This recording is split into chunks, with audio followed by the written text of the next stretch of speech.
berita Persija Jakarta. Setiap kali bursa transfer, nama Persija pasti nggak pernah absen dari rumor. Wajar sih, klub sebesar Persija selalu dituntut buat juara. Fansnya banyak, tekanannya gede, dan targetnya jelas, harus bersaing di papan atas. Nah, muncul kabar kalau Persija tertarik sama 3 pemain dari Persis Solo, Zanadin Faris, Muhammad Riyandi, dan Irfan Jauhari. Kalau dilihat sekilas, ini bukan transfer yang wah banget secara nama besar. Tapi kalau dianalisis lebih dalam, bisa jadi ini langkah strategis. Kenapa? Karena 3 pemain ini beda karakter. Zanadin, kreator lini tengah, Riyandi, penjaga gawang modern, Irfan, penyerang sayap cepat dan agresif. Sekarang kita bedah satu-satu. Yang pertama, ada Zanadin Faris. Gelandang muda yang punya otak main. Zanadin ini tipikal gelandang yang mainnya nggak neko-neko, tapi cerdas. Umurnya masih sekitar 21 tahun, jadi jelas masih punya ruang berkembang besar banget. Posisi asli dan peran. Posisi utamanya gelandang tengah. Tapi dia fleksibel, statistik singkat. Sepanjang karier profesionalnya sejauh ini, sekitar di atas 50, penampilan liga, 4 gol. Beberapa assist, sering jadi starter. Angkanya memang gak wah banget, tapi perannya lebih ke pengatur tempo daripada pencetak gol. Kelebihan Zanadin yang paling kelihatan itu visi mainnya. Dia bisa baca ruang, tahu kapan harus lepas umpan, kapan harus tahan bola. Buat ukuran pemain muda, itu nilai plus banget. Mobilitasnya juga bagus. Dia bukan gelandang yang cuma nunggu bola, dia aktif gerak, bantu bertahan, bantu nyerang. Selain itu, pengalaman di timnas kelompok umur bikin mental tandingnya lumayan terasah. Sekarang, kita bahas kekurangan Zanadin. Jujur aja, fisiknya bukan tipe yang dominan. Tingginya sekitar 165 cm. Kalau lawan gelandang yang besar dan kuat, dia bisa kalah duel. Terus kontribusi golnya juga masih minim. Kalau mau jadi gelandang top di klub besar, kayak Persi, dia harus bisa tambah output.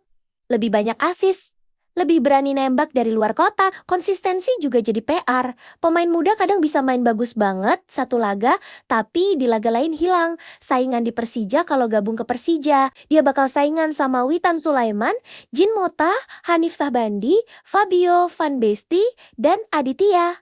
Artinya, nggak bakal gampang tembus starter, tapi kalau dia bisa tampil stabil dan kreatif, dia punya peluang. Selanjutnya kita bahas Muhammad Riyandi, kiper modern yang tenang. Sekarang kita geser ke belakang. Penjaga gawang, Riyandi ini bukan nama baru di sepak bola Indonesia. Dia udah lumayan lama main di level atas dan sempat jadi langganan timnas juga. Dia tipe kiper modern, artinya berani main bola pakai kaki, bisa bangun serangan dari belakang. Nggak cuma nunggu di garis gawang. Di era sekarang, kiper memang dituntut kayak gini. Statistik umum di atas 100, penampilan profesional, banyak laga sebagai starter, clean sheet lumayan konsisten. Memang statistik kebobolan juga tergantung kualitas lini belakangnya. Sekarang kita bahas kelebihan Riyandi, refleksnya oke. Dalam situasi 1 lawan 1, dia cukup sigap. Distribusi bolanya juga bagus. Kalau Persija mau main build up dari bawah, Riyandi cocok banget. Mental tandingnya juga udah teruji. Dia bukan pemain yang gampang panik. Kita bahas kekurangan Riyandi. Kadang dalam situasi bola mati, dia bisa kurang agresif keluar dari sarang. Terus, di klub sebesar Persija, tekanan mental beda. Satu blunder bisa jadi sorotan nasional. Saingan di Persija. Nah, ini berat. Di Persija saat ini sudah ada 4 kiper. Andritani Ardiasa Icon Club, Carlos Eduardo, Cyrus Margono, dan Hafid. Kalau Riyandi datang, dia nggak otomatis jadi nomor 1. Dia harus benar-benar tampil konsisten buat geser nama senior. Dan nama yang terakhir, Irfan Jauhari, winger cepat yang pernah nyetel di Persija. Ini yang paling menarik. Irfan pernah dipinjam Persija dan waktu itu performanya lumayan. Dalam 15 pertandingan, dia bikin 5 gol. Itu rasio yang bagus buat winger. Dia pemain yang mengandalkan kecepatan dan dribble. Statistik Irfan Jauhari secara total karier di atas 70.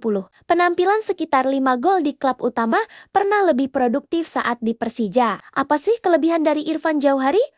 Mari kita bahas. Kelebihan Irfan Jauhari, kecepatan jelas jadi senjata utama. Dia juga berani duel 1 lawan 1, nggak takut masuk kotak penalti. Punya insting gol yang lumayan buat ukuran pemain sayap. Kita udah bahas kelebihan Irfan Jauhari, sekarang kita bahas kekurangan Irfan Jauhari. Final decision kadang kurang matang. Udah bagus, lewatin lawan, tapi umpan atau finishingnya kurang tepat. Produktivitas juga belum konsisten tiap musim. Kalau mau jadi winger utama di klub besar, dia harus bisa tembus 2 digit gol tambah assist saingan di Persija. Ini yang berat banget. Di sektor sayap, Persija punya Maxwell, Alano, Arliansyah, Raihan Hanan, beberapa pemain muda cepat, artinya Irfan harus kerja keras banget buat rebut tempat. Kalau ketiganya gabung, apa sih dampaknya? Kalau kita bayangin ketiganya resmi jadi pemain, Persija Zanadin bakal jadi investasi jangka panjang di lini tengah. Riyandi bakal bikin persaingan. Kiper makin panas, Irfan bisa jadi opsi rotasi yang berbahaya di sayap.